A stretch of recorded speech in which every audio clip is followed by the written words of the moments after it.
Nice to know, but not need to know. Is that okay?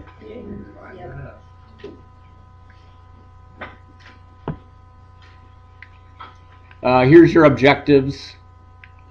You can ignore this because Wright and Philippus no longer provides oxygen as a service. I was really bummed. They don't have a respiratory practice anymore. I used to take a day, and we went out to their warehouse, and they talked about home care therapy as opposed to what we see in the hospital. Because if you got a patient who's on a non-rebreather in the hospital and you want to send them home, concentrator's not going to cut it. Flow isn't high enough. What do we end up doing? You have the cylinders. Yuck. So, how about a video?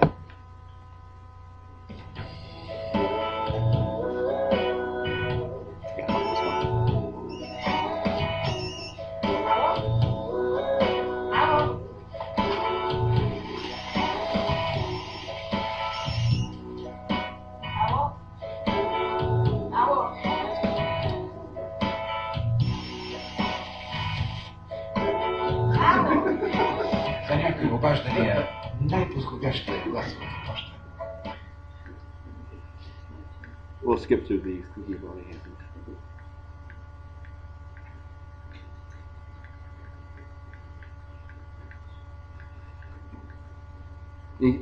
As you can see in the second year, I get a little more risque, so it's okay. Yeah. We know sleep disorders are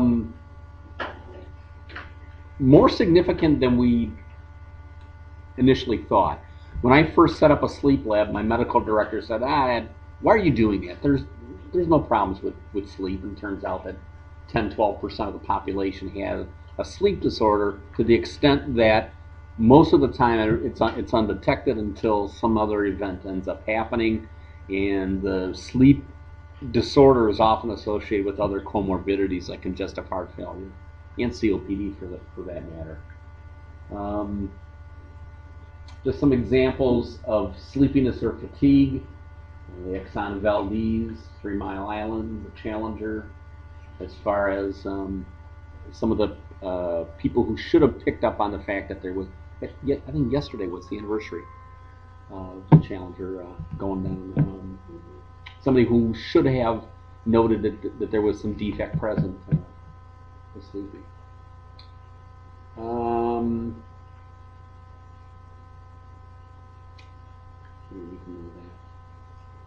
We know that there's different states of sleep. Wakefulness technically is a stage of sleep. There's also a non-rapid eye movement sleep, different stages we'll talk about, and then there's rapid eye movement sleep. Each of them have differences as far as how the body responds. Each of them can be identified by looking at the EEG. So there's certain things that occur to the brain's activity during various stages of sleep. It's different than coma, we know that. We know what a polysomnography is, the study of the sleep study itself. We talk about reading this by looking at a polysomnogram, and we do it in epochs. Epochs are basically 30-second periods, 30-second windows.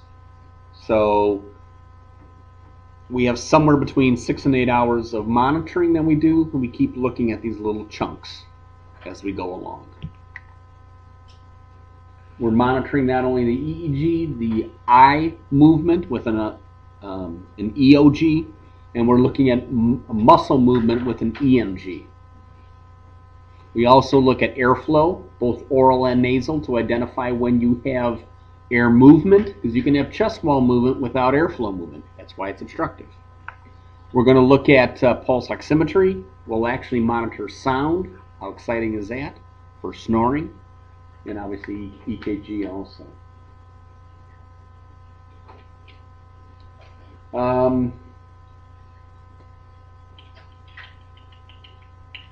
Nothing you need to know there. And these signals are really low, so there has to be some mechanism by which they're amplified. Not that you really need to know that. First type of waveform that you should know.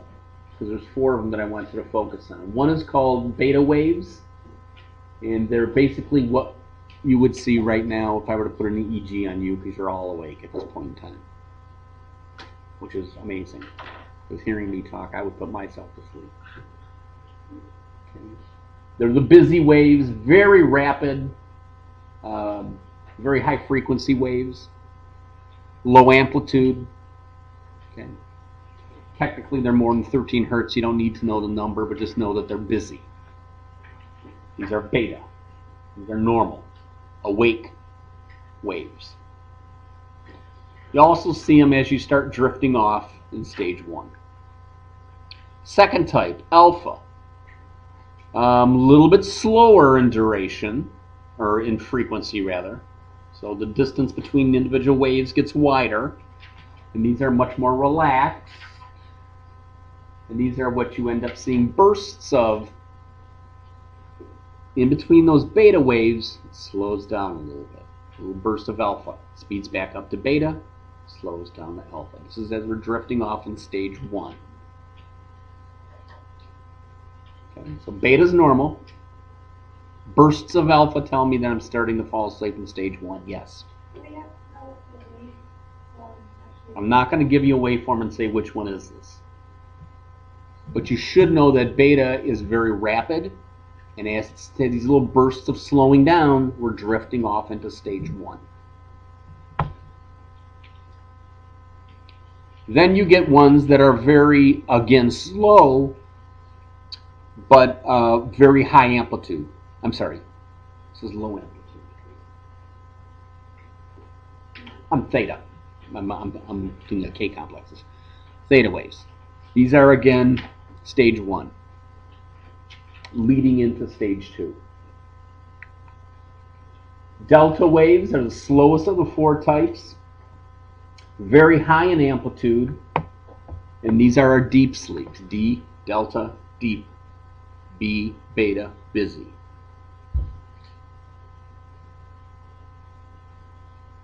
And these are just prior to going into REM sleep, stage 3, stage 4. Slowing down. The brain's activity is slowing down because I'm drifting off into deeper and deeper sleep. And this is usually where you have a hard time waking somebody up. They're in that deeper sleep, stage 3 to stage 4. K complexes, if you notice this green portion here, they look like PVCs almost. They're basically this high amplitude, both directions. And these are what we see in stage 2. And they can come in pairs or multiple runs of them. We call spindles. And these are another spindles that are there. Okay, so we go from a beta to an alpha to a theta to a delta as we're going deeper and deeper in sleep.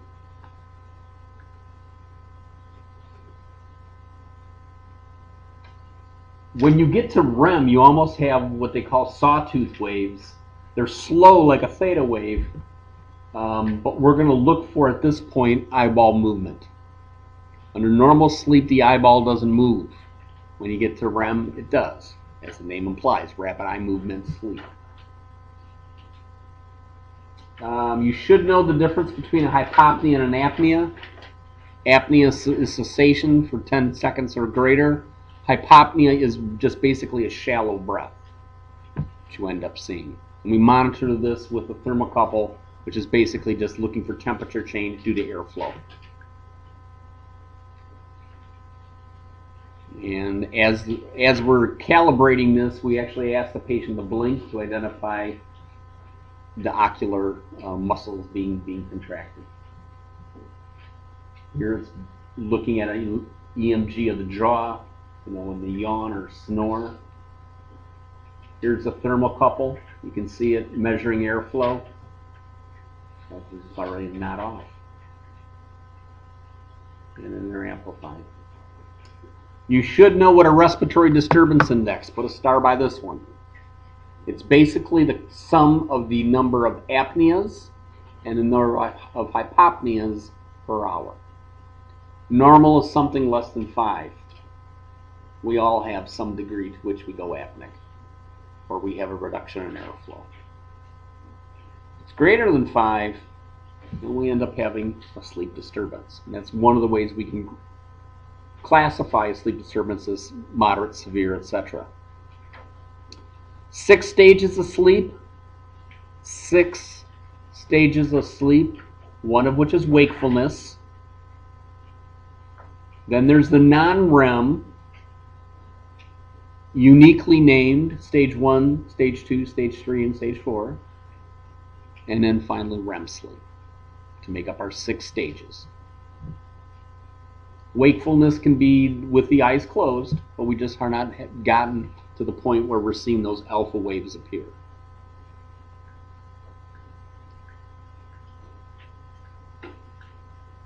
So beta waves is wakefulness. It's what you and I normally have during the day. Start to close the eyes, start to get a little bit deeper. Here's an example of just normal beta. Although for most of us we would look at that and that's squiggly lines. I don't see anything significant there. I will not give you an example of tell me what stage you're in by looking at a picture. That's just me. Once we get into stage 1 then is where you start getting drifting off. This is where we have what are called hypnic myoclonia. You don't need to know that, but if you ever wondered what the name was for that thing where you all of a sudden do that jerky thing as you're drifting off, that's stage 1. Hypnic myoclonia is the technical name for that. We don't spend a lot of time at stage 1. We progress on to our next level. And again, this is where you can easily awaken a person. They haven't gotten deep yet. Stage 2, still relatively light. This is where we spend a lot of time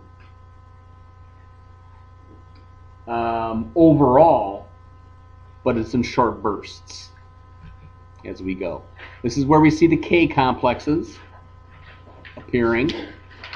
And this is one where you're aware of what's you're starting to get a blunting of what you are seeing in the environment. So somebody walking into the room, you're less inclined to see it in stage 2 than you were in stage 1. And there's those K complexes and spindles. Big uglies. Stage 3, we get a little bit more deep. We get some dreaming going on. And you can see that we get a much slower frequency as you're getting deeper and deeper asleep. You're starting to see those theta waves getting into delta. And then finally, in true delta sleep, stage 4, and you get, basically this is what you need to become mentally restored. And this is also where a lot of things like sleepwalking, night terrors, bedwetting occurs during this stage. And then lastly, REM sleep. Again, those sawtooth waves. But the key part is that your EOG is going to pick up eye movement. And you end up having alterations in the respiratory and the heart rate in this process. The body just kind of goes off, turns off. To the extent that you have a flaccidity of all peripheral muscles. So that's the reason why during REM sleep you end up having patients with obstructive apnea having events that are manifesting. You end up having snoring being very profound because there's no tone to the pharyngeal muscles. This is where the really vivid dreams happen. These are where the real bizarre stuff happens. And you can see the eye movement here. This is an EOG. Yeah, very slow waves. Okay. Now, I'm not going to ask you this, but I want you to understand what ends up happening when you're taking sleep. People think that I go from wakefulness to stage 1 to stage 2, 3, 4, REM. Doesn't quite work that way. You bounce up and down between the various stages. I mean, you actually can come to where you're wakeful at some point, where you wake up in the middle of the night, then you drift back off again. So the time overall spent, you can see there's a lot of time spent in stage 2 and stage 3, less so in stage 4 and stage 1. But you periodically pop back into REM. And the duration of REM as the night goes on becomes greater and greater and greater. So you're spending more and more time in REM as the night progresses, to the point that right before you wake up in the morning is probably your longest period of REM. Which also is when you typically snore, if you snore. If your bed partner tells you you snore. Okay.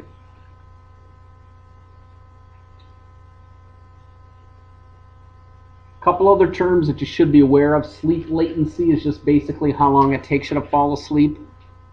We're going to find that some disease states, specifically narcolepsy, has a very short sleep latency period. They fall asleep at the drop of a hat. That's pathologic. That's not normal.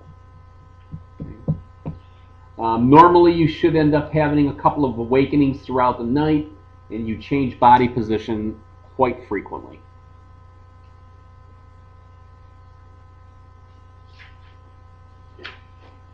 Why do I have this slide? Because we really want to know how often giraffes sleep, right? Basically, as you age, you start sleeping less and less. I'm not going to ask you anything related to why we sleep, whether it's restorative or basically to create a homeostatic environment. I don't think that you really care to know, and I don't have anything on the test on that. That's all you really care about. Biological rhythms, yeah. Okay, this one you need to know. Let's start by these. There's various neurotransmitters that are released by the body to basically begin sleep, to maintain sleep, to go from stages to stages involved. And what I want you to know are these four. Acetylcholine basically is what triggers REM. Catecholamines like dopamine and norepinephrine are what we use to maintain wakefulness. So those are neurotransmitters that are released to maintain consciousness. Serotonin is a hormone that is released, or neurotransmitter that is released to induce sleep. So in theory, taking serotonin will facilitate, or taking a drug which increases the level of serotonin are basically sleeping pills. Melatonin is a neurotransmitter that prolongs REM. So you end up having deeper sleep, if you will. And that's the premise of why people take melatonin, is so that they get a much more deep sleep in a shorter period of time. Dana. So, do we need to know anything about the circadian rhythms? Nope. You know what they are, don't you? Yeah. And when you work midnight, it throws you off? Yeah. I like this GIF. But you don't need to know anything there. So we'll let that go. Don't need to worry about that. Don't need to worry about that. There's changes to all kind of body functions that are there. I'm not going to expect you to know it. There's over 170 sleep-related disorders. There are a lot of things that can go wrong during sleep. That's why there's a whole subspecialty of sleep medicine. But these are some common complaints that the patient might express. And what we want to do is basically do some background information before we actually do the sleep study, part of which is also asking the bed partner what it's like, because they actually have probably a better index than the patient themselves. Sleep scales I'm not going to worry about, but basically It rates how sleepy you are. Like this guy. He's just falling asleep sitting there. And I'm going to skip through this, which is a lot of slides, I realize. But it basically, if you read through it, you can see that he has the classic situations.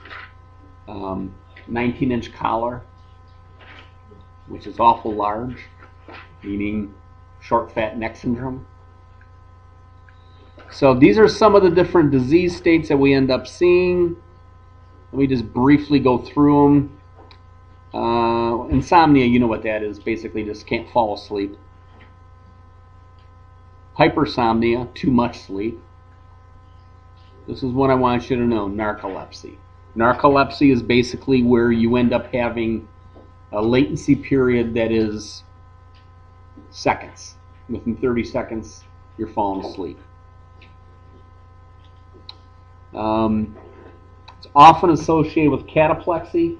I actually ran across a YouTube video that has somebody that was cataplectic and narcoleptic. It was absolutely fascinating. She was doing a demonstration and just she falls around. Amazing. But cataplexy is where you lose the muscle tone and you become paralyzed during this narcoleptic event. Very scary, to say the least. Why it happens, we don't know. There is medication we can utilize to treat it, however. This is different than limb movement disorder. It basically, usually it's the legs, but it can be the arms also. Restless leg syndrome is a little bit different. Restless legs is that creepy, crawly feeling that patients get. This is one where, in the middle of the night, they smell. There's been cases of husbands charged with assault of their wives, and they were asleep. They had no idea what was going on until they did a sleep study and saw this going on. Scary. We talked about restless lung, that prickly, tingling feeling. You got to move it, and obviously it's going to interfere with your thing. What I want you to pay most attention to is sleep apnea, because that's really where we're focused as far as our management. 3 types you guys remember from 1140: obstructive, central, and mixed. Obstructive, the most common. It's where I have a cessation of airflow, but I still have chest wall movement. Okay, so there is an attempt to take a breath, but there's an inability to move air. This is snoring that you end up having pretty profoundly in these people usually. The problem is that an increase in oxygen consumption that is present from those muscles working make that apneic period more harmful. And they wake up gasping for air in the process. The result is that they're miserable people during the day. They ain't any sleep. Although they were in bed for 8-10 hours, there was no sleep in it. There was no quality sleep. Some of these symptoms. I had one student one year ask me what this was. She didn't understand what that was. It's like simulator. Talk later. Physical exam, you can end up seeing, looking at a malopathic classification, you end up having huge pharyngeal glands in the process. So we end up having both hypopneas and apneas in the process. Why is that stupid thing there? That's in my way. But that obstruction can be multiple times during the night. You should pay attention to this slide: mild, moderate, severe. No, less than 5 is considered 5 events is normal. Mild, moderate is a little bit higher, and severe is more than 30.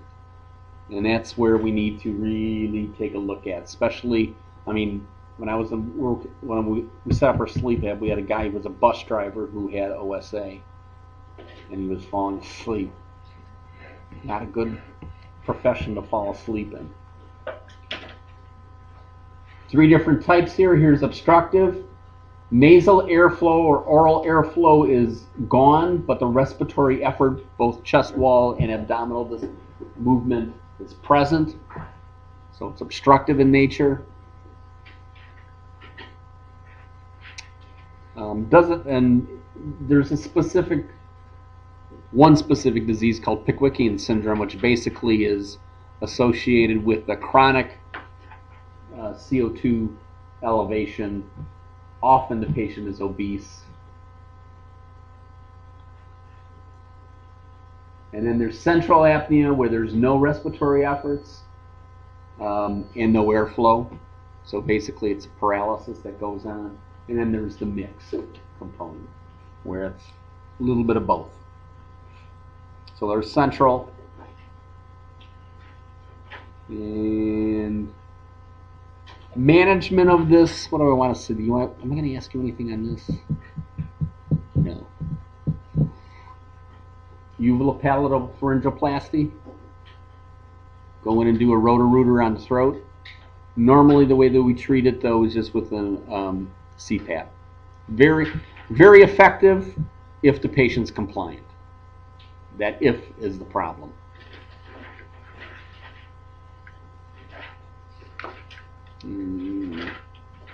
Positive pressure keeps the patency there. There are other things that can be done as far as oral appliances.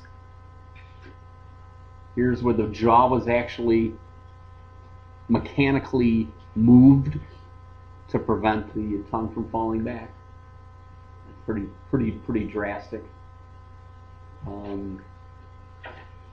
There's my palatopharyngeal structures, and what they do is they just surgically cut them off. Problem is, in a lot of cases, they grow back, so it's not a for sure treatment. I don't think so. This is an interesting statement. Use only bed for sleep and sex. Don't use the bed to read in, because basically you're interrupting that sleep mechanism. And I'm not going to go anywhere then. I know where you guys are going. I'm just curious how central apnea. The kids at camp that you may have seen that had the central congenital hypoventilation syndrome, the ones that are just trached and on vents at night, and during the day they're perfectly fine. There's one gal that actually did end up getting a diaphragmatic pacer. So last I heard, she's doing good, but it's kind of a drastic mechanism for it. But she's such a goofball. She was at school and just was kind of tired, so she put her head down when she fell asleep, and they found her blue. It's like, goofball, you can't do that. So, at any rate. And we'll leave it there. Like this, also the bridge is out ahead.